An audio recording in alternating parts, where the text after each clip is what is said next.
Hello. I'd like to walk through a scenario with you that we commonly get from EHS professionals in regard to selecting a chemical protective garment. In this particular segment, I'm going to show you what an EHS manager would go through using our product selector tool in a specific situation.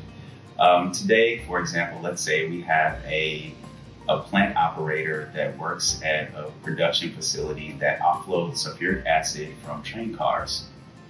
That particular individual would come to SafeSPEC and come to the chemical and clean room section. At this point, you can try to select your garment whichever way you like, but typically searching by hazard is the most appropriate way to go. We can start here, but I find if you scroll down a little bit further and go to the second prompt where it says View Products, it allows you to come to a page where you can select the manner in which you want to pick your PPE. In this particular case, I would consider just searching directly by hazard, but you can also search by industry. There's also a guide here, and there's also a My Scenario section, which can be used to save searches.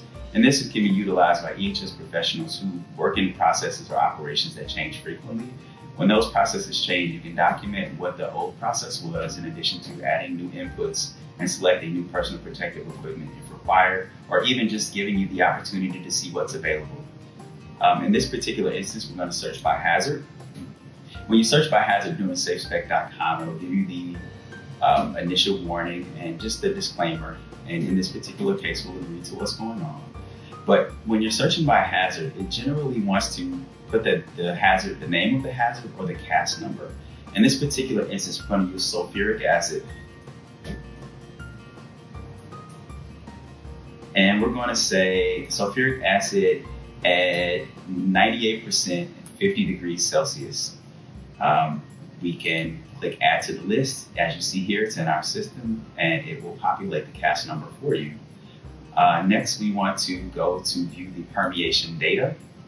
And what it tells us is that we have one selection. We have the Tychem 6000, which will give you greater than 480 minutes of breakthrough time for liquid sulfuric acid, 98% at 50 degrees Celsius. Now that we've selected a fabric or found a fabric that's applicable for this particular situation, it's important for us to enter the exposure details to determine what seam to use and what type of garment design. The first question that's always asked when doing a hazard assessment is, does the environment require flame-resistant clothing? That's huge. Basically, you have a situation where you'll need flame-resistant clothing or not. In this particular instance, we're going to say that there isn't a hazard and flame resistance is not needed. It's also going to ask you how much material is expected to contact your garment. Let's just say moderate. This guy is offloading train cars, but from time to time, they might have to conduct a line break or some sort of maintenance activity where there is some sort of chemical exposure. We want to talk about the intensity. It could be a mist, a spray, or a jet. In this particular application, I believe it'll be a spray. And duration of exposure is also important. We want to talk about it in hours or minutes. Generally, we give 480 minutes as an 8-hour shift.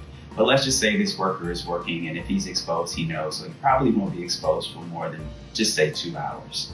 So we put 2 hours here, and they're going to ask for the direction of the exposure. Well, if he's working and it's a line break, it could be overhead, it could be in front of him, it could be below him. So we want to make sure that we select a garment that's going to give him complete protection.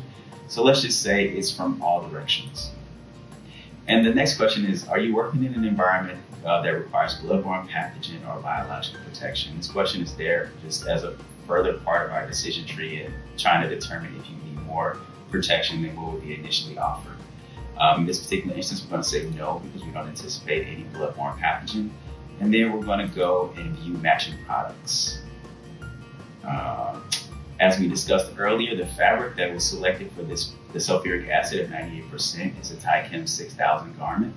The system has provided what is the most appropriate. It gives the full body protection and it gives protection for up to 480 minutes. So one of these garments would be a reasonable consideration for an EHS manager dealing with 98% sulfuric acid and an exposure that would potentially be all over the body. After this information can be saved, and the EHS manager can use it as part of their scenarios as well, just in case another chemical or something else is added to the process. and another level of protection is needed. That concludes the scenario for the sulfuric acid and SafeSPEC, the product selector tool presented by DuPont.